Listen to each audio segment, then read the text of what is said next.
ce matin, je pensais à vous et j'avais tout simplement à cœur de vous encourager avec quelque chose que Dieu m'a donné il y a quelques semaines de cela, qui est vraiment venu me fortifier. Ce passage est vraiment venu comme garder mon âme, en fait, m'ancrer en lui et dire, oui Seigneur, que vraiment, ça va bien aller parce que Dieu est là. OK?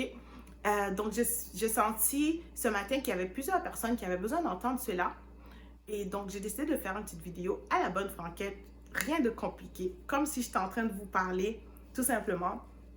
Donc, il se pourrait qu'il y ait de non, oh, excusez-moi, c'était pas ce mot-là que je voulais dire. Parce que mon but, c'est de ne pas faire de montage. Je veux pas faire de montage. OK, c'est bon. Donc, on y go. Donc, ce que je vais faire, je vais partager, je vais lire quelques passages, je vais lire quelques sections et je vais vous commenter un peu qu'est-ce que j'ai compris des sections. Donc, ça se trouve dans Psaume 33. Je lis dans la version français courant. Donc, je lis le verset 1 qui dit « Criez votre joie pour le Seigneur, vous les fidèles, homme doit, le louer est votre privilège. » Quand j'ai lu ça, j'étais comme, ben, Seigneur, avec qu'est-ce qui se passe? Genre, c'est pas le moment de crier de joie. C'est comme, vraiment, là, il faut être fou pour être dans la joie parce que c'est pas évident ce qu'on vit. Mais le passage disait que, dans le fond, nous, les fidèles, nous qui aimons Dieu, c'est un privilège de pouvoir le louer, c'est un privilège de pouvoir l'adorer, d'adorer le Dieu de l'univers, le Dieu qui a créé tout à partir de rien du tout. Et ensuite, ça va continuer en disant comment le louer, comment l'acclamer, faire de la musique pour lui, chanter un chant nouveau, etc. Et ensuite, le verset 4 va nous dire « Ce que le Seigneur dit est sans détour, et tout ce qu'il fait est solide et sûr. Il aime l'ordre et le droit, la terre est pleine de la bonté du Seigneur. » Le verset 6 dit « D'un mot, le Seigneur a créé le ciel, d'un ordre, toute la troupe des étoiles. Il rassemble l'eau des mers derrière une digue. Il retient prisonnier le grand océan.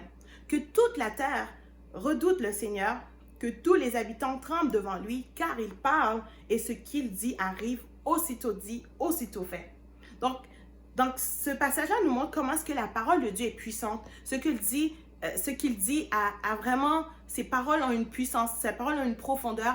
Il ne fait pas juste parler pour rien dire, il ne fait pas juste dire des choses en l'air. Ce qu'il dit va vraiment s'accomplir. On peut s'accrocher à sa parole, on peut utiliser sa parole comme une encre pour nous fortifier, pour nous garder. Et on peut prendre sa parole comme du cash.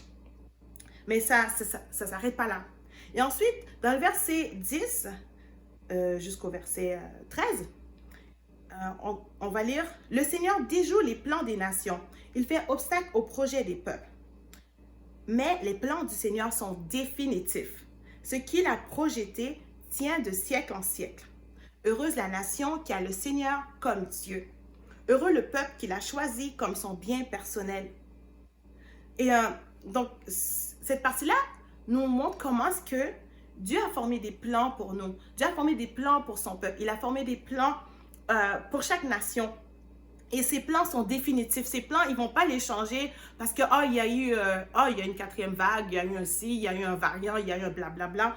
Peu importe, les plans de Dieu sont définitifs. Ce qu'il a projeté, il est capable de l'accomplir. Son plan tient. Son plan pour ta vie tient encore. Ça n'a pas changé, ok? Dieu n'a pas changé d'idée. Sa parole est puissante et ce qu'il dit est capable de l'accomplir aussi. Sa promesse, on peut les prendre comme du cash, ça va arriver. Et ensuite, ça continue dans le verset 13, on lit « Du haut du ciel, le Seigneur plonge son regard, il aperçoit tous les humains. De l'endroit où il siège, il observe tous les habitants de la terre. Lui qui leur a créé à tous l'intelligence et volonté, il prend garde à ce qu'ils font. » Dans le fond, cette partie nous rappelle à quel point que Dieu voit tout en fait. Nous, il y a des choses qu'on ne voit pas. Nous, il y a des choses qui peut-être se mijotent, on ne les comprend pas. Mais Dieu voit tout. Dieu voit tout, les plans de l'ennemi. Mais aussi, il nous voit nous aussi. Il voit qu'est-ce qu'on vit. Il voit nos difficultés. Il n'est pas comme insouciant à ça. Il le voit. Il est conscient. Il voit qu'est-ce qui se passe. Et il est capable d'agir aussi. Donc, c'est ça. Et ensuite, ça continue. Dans le verset 16, il dit « À la guerre, si le roi est sauvé, il ne le doit pas à ses nombreuses troupes. Si le combattant s'en tire, ce n'est pas grâce à sa grande vigueur. Le cheval n'est qu'un secours illusoire. Sa grande force ne met pas pour autant le cavalier hors du danger. Mais le Seigneur suit du regard ses fidèles, ceux qui comptent sur sa bonté, pour les arracher à la mort. Et écoutez bien ça. Et les garder en vie, même en temps de famine. Ça, c'est vraiment fort. En fait, ça nous dit que en fait, notre secours ne dépend pas juste des mesures qui sont mises en place. Notre secours ne dépend pas juste de solutions humaines. Mais notre secours, c'est tout simplement dans les mains de Dieu. Ça ne veut pas dire qu'on ne fait pas attention, ça ne veut pas dire qu'on fait n'importe quoi. Ça ne veut pas dire que Dieu a donné de l'intelligence à l'être humain aussi pour réfléchir, pour calculer, pour penser. Mais en fait, si on s'en sort, ce n'est pas à cause de notre capacité humaine. Si on s'en sort, c'est pas parce qu'on a été capable de tout calculer. Je pense que les 2 dernières années nous montrent à quel point qu'on ne calcule rien, qu'on ne contrôle absolument rien. Mais ce qui est rassurant, c'est que notre secours est entre les mains de Dieu. Et il est capable de nous arracher de la mort, de nous garder en vie, même en temps de famine, même en temps de difficulté. Notre Dieu, il est capable de nous porter secours. Et ses yeux sont sur ses fidèles, sur ceux qui comptent sur sa bonté.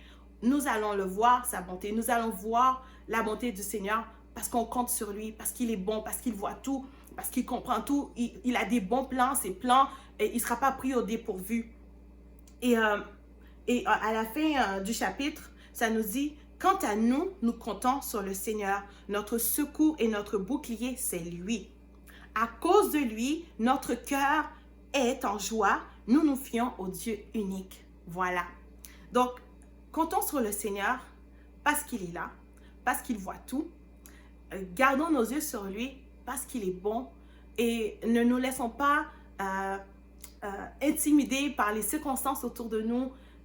Fixons nos yeux sur Dieu, soyons fidèles, restons sous sa couverture parce que c'est lui qui a la capacité de nous garder en vie, que je pourrais dire. Et c'est lui aussi qui a formé des bons plans pour nous. Ses plans sont définitifs. Il ne va pas changer d'idée à propos de toi.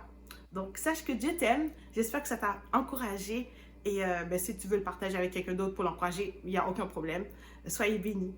Ciao!